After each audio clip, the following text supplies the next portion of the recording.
Ryan, I don't know about you, and I think I can also speak for all of our viewers that I never would have thought that this Week 10 matchup between CJ Stroud of the Houston Texans and Joe Burrow and the Cincinnati Bengals would mean much of anything besides an easy win column for the Bengals at the beginning of the season. Yeah. But by golly, Houston Texans are 4-4. CJ Stroud is legit. Joe Burrow, I guess he's okay.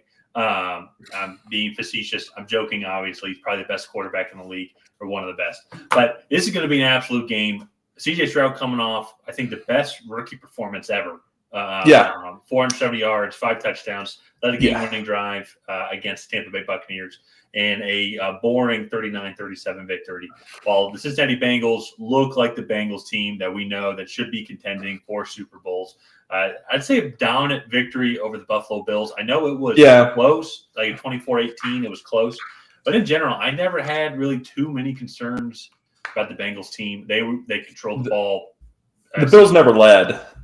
No, they never led. And outside of really their first drive where Josh Allen then scored on that running touchdown, Bills really struggled offensively. And I think part of it, has to do with some of the Bills stuff. But at the same time, though, I think you also have to look at the Bengals and their defense. And I think that they're playing really well. But I want to throw it over to you here real quick and just kind of get your overall expectations for this game, thoughts on the Texans so far for this point of the season, and the Bengals as well, and key X factors for this matchup.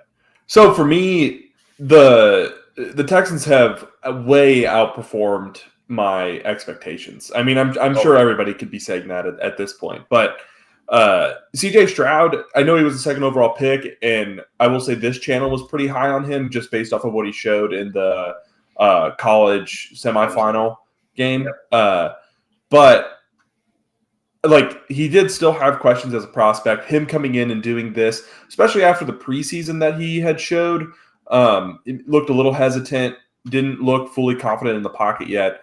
And so there were definitely some concerns. And then for him to come out and just light the world on fire like he's been doing has just been insane. So that's been fun to watch. D'Amico Ryans has this defense playing hard. They're not necessarily talented, but they do play hard.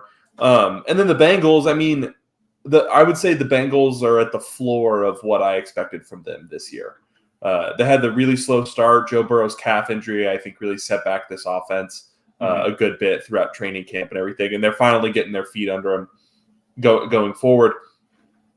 And for me, one, I want to see if Jamar Chase plays in this game, but the Texans they're going to have to put up points to really keep up with this Bengals offense, especially if Jamar Chase plays. And we kind of, I think that's kind of been the theme so far. It's when they win, it's when this offense is really, really clicking, and when they lose, it's when they get into the grinded out matches, right, against the Carolina Panthers. They had another one earlier in the year that they lost in a 17-14 type. Actually, it was the Falcons. It was a 21-19 game. And so when they get into those battle of attrition physicality matchups, that's when they don't necessarily do as well. Well, and I think that's a fair point, too. If you go and look at their losses, Ravens, Colts, Falcons, Panthers, all those teams actually have a pretty stout defense, especially defensive front, especially, too, when they played the Falcons. Grady Jarrett was still healthy as well. But then if you go and look at the games, Jags, Steelers have a stout front as well. I think that there was also offensive help from Pittsburgh as well. The Saints, and then also the Buccaneers. There's definitely flaws on the defensive side of the ball, and I bring that up because when you look at this Bengals defense, this is a stout Bengals defense. Trey Hendrickson, Sam Hubbard, and company. Great defensive front led by them. Jermaine Pratt, one of the best linebackers in the league. And then you even have Daxton Hill and then Cam Taylor-Britt, if I'm remembering. Who I believe had a pick in last game against the Bills. I think it was him. I'm trying to remember. I'll pull up the stats here in a second.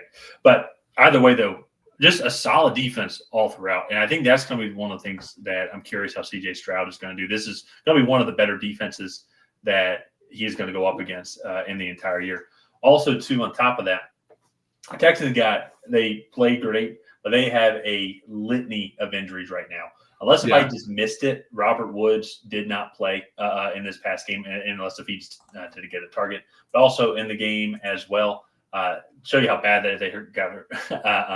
Got hurt. Their kicker got hurt. Fairborn got hurt. They had a backup running back, Dare Ogunbowale. I apologize if I mispronounced that name. He was doing the kicking duties, so that's going to be something to watch. But safety Jimmy Ward had a hamstring injury.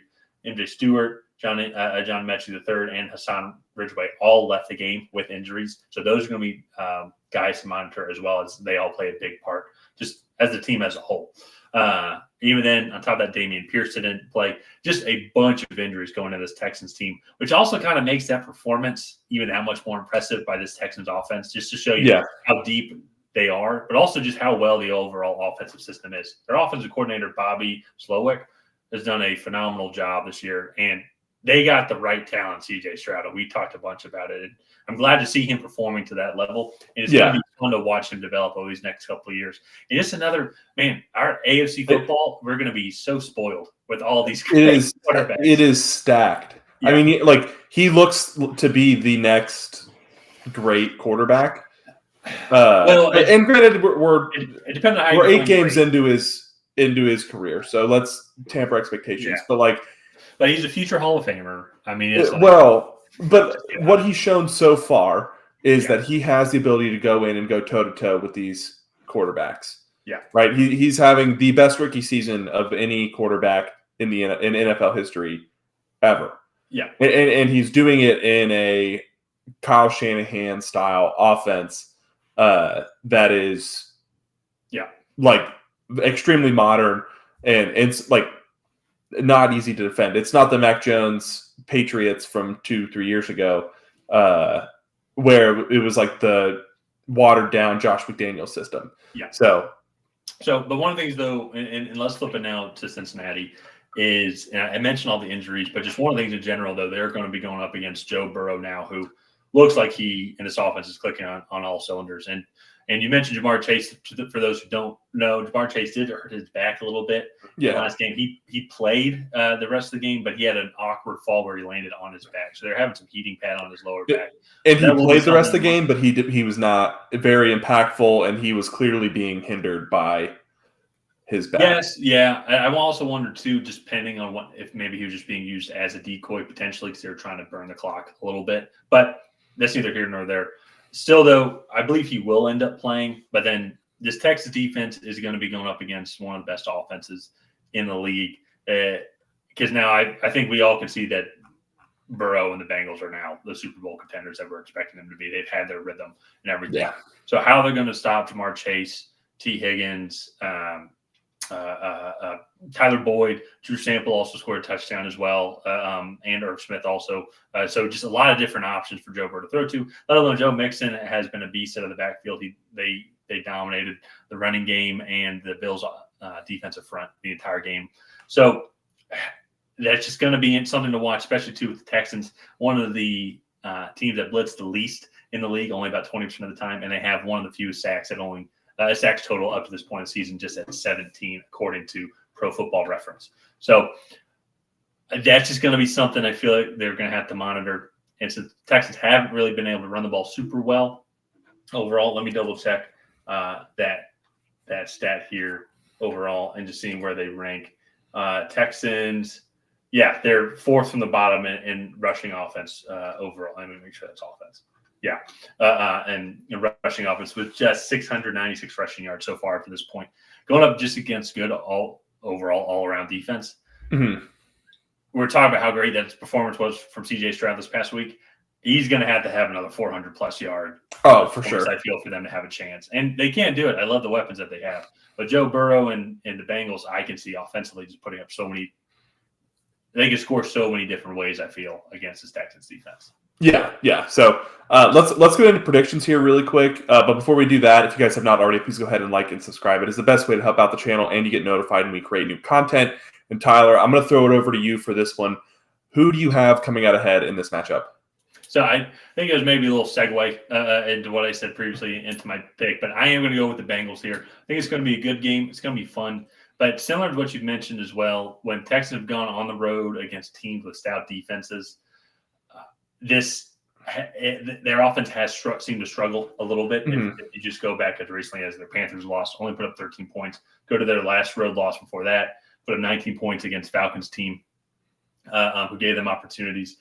And then even in their first two games were their first two losses. Both were it was on the road against Baltimore, who has stout defense, and same for the Colts. And in week 2, that was their first home game.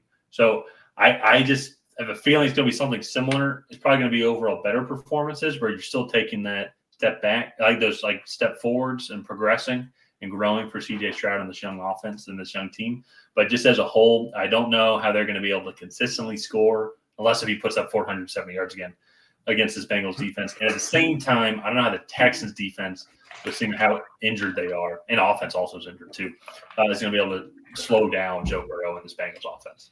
Yeah, I'm also going to go with the Bengals. The Texans, they're just not a good road team. And I think that offense is just young.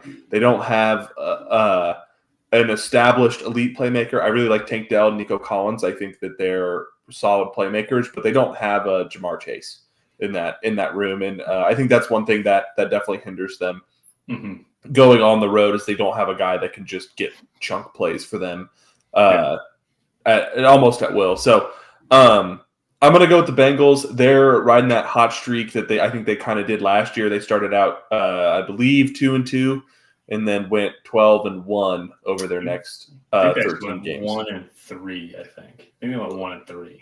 1-3. Yeah, I think something similar to this year. Okay. But then I think they're starting that hot streak. They've won their last 4, and I think they'll continue with the next 5 with make it 5. Yeah. And then they got I believe a short week against the Ravens after that. So that'll be fun. That'll be a lot of fun. I'm looking forward to this matchup though, not to skip over it. I think this could be a really good battle that, I mean, you've been saying it. We're so spoiled with quarterbacks, especially in the AFC. Like, these guys realistically could be playing to each other for another 10, 12 years. Oh, yeah. So, well, and then just think in this division now, though, let's say Will Levis is legit.